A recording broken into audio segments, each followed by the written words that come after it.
का हमारा जो टॉपिक है वो ये है कि ग्रेविटेशन क्या होती है। तो ग्रेविटेशन एक ऐसी फोर्स है जो कि मतलब जमीन किसी जिस्म को अपनी तरफ खींचती है। जमीन की कशिश को हम ग्रेविटेशन का नाम देते हैं, जमीन की अट्रैक्शन को, क्योंकि जमीन हर जिस्म को, हर बॉडी को अपनी तरफ खींचती है। तो जमीन की उस अट्रैक्शन को हम कहते हैं कि वो हमारे पास उसकी ग्रेविटेशन फोर्स है। तो हम इसको नाम देते हैं फोर्स ऑफ ग्रेविटेशन का, फोर्स ऑफ ग्रेविटेशन का। यानी वो फोर्स जिससे वो यानी जमीन जिस जिस्म को अपनी जानब खींचती है, जिस फोर्स से अपनी जानब खींचती है, उस फोर्स को फोर्स ऑफ ग्रेविटेशन का नाम दिया जाता है। तो इससे इसका सबसे पहला जो मुतालिया किया था वो एक न्यूटन साइंटिस्ट था।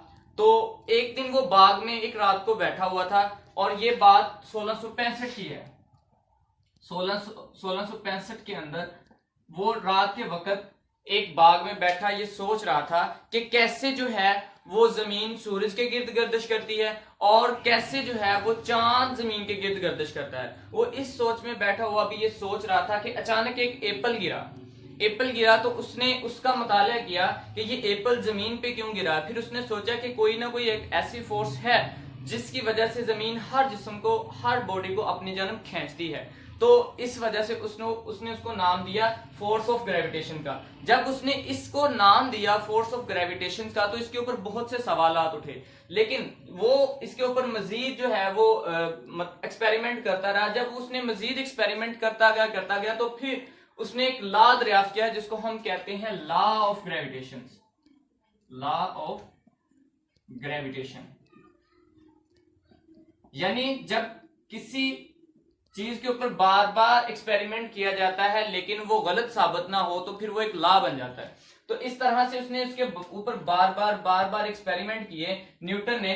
तो उसने फिर इसको नाम दिया, न्यूटन एक साइंटिस्ट था, और फिर उसने उसको नाम दिया लॉ ऑफ ग्रेविटेशन का। इस ग्रेविटेशन के मुताबिक क्या है हम ये डिस्कस करेंगे कि ग्रेविटेशन फोर्स, इसके मुताबिक उसने क्या कहा।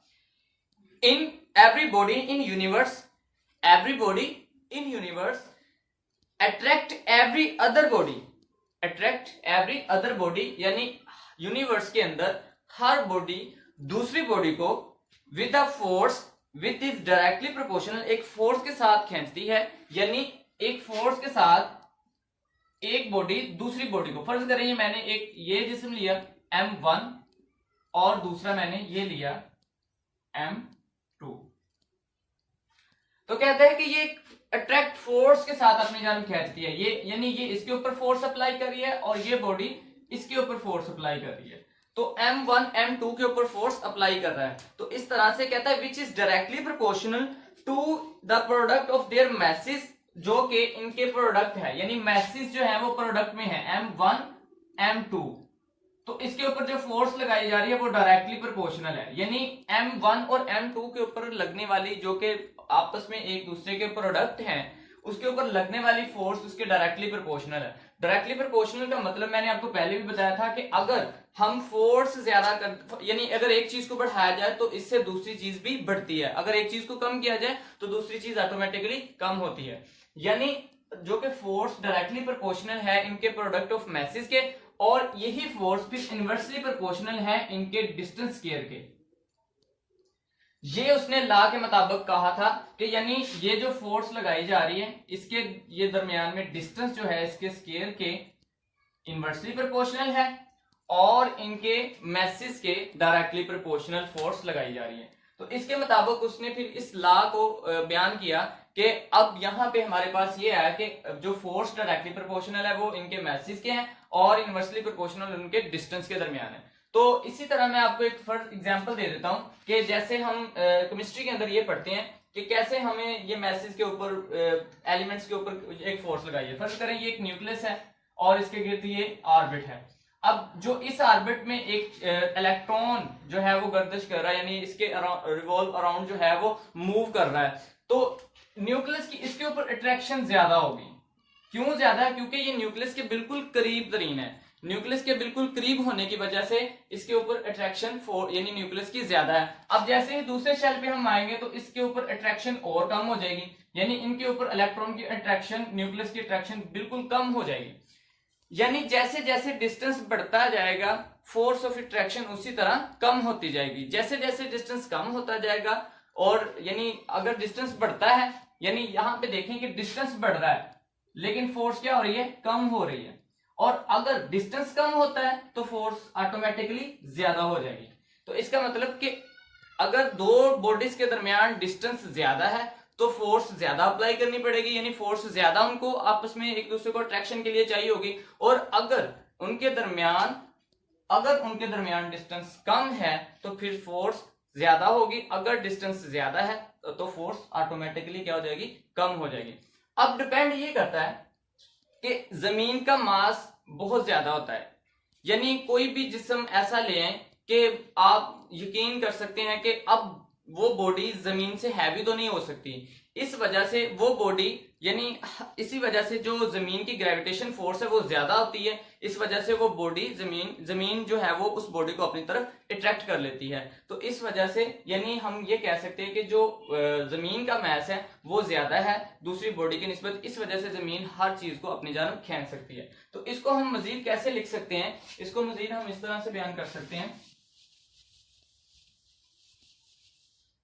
कि अब यहां पे मैं कहूंगा कि फोर्स जो थी वो डायरेक्टली प्रोपोर्शनल थी m1 और m2 के, और इसके डिस्टेंस के इनवर्सली प्रोपोर्शनल थी। अब इस प्रोपोर्शनैलिटी के साइन को खत्म करने के लिए मैंने g, यहां पे g लिखा जो कि एक ग्रेविटेशन कांस्टेंट है।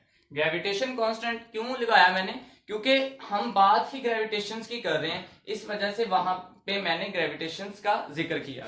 तो अब ये ग्रेविटेशन जमीन की है m1 m2 over D square. अब जो g है ये हर जगह पे एवरीवेयर, आप यूनिवर्स में कहीं जगह पे भी चले जाएं इसकी वैल्यू सेम रहेगी, यानी ग्रेविटेशंस की वैल्यू क्या रहेगी, बिल्कुल सेम रहेगी, जो कि यहाँ पे हमारे पास बुक में दी गई है, जो कि यहाँ पे बुक के अंदर ये लिखी हुई है 6.673 multiply by 10 to raise power -11 newton metre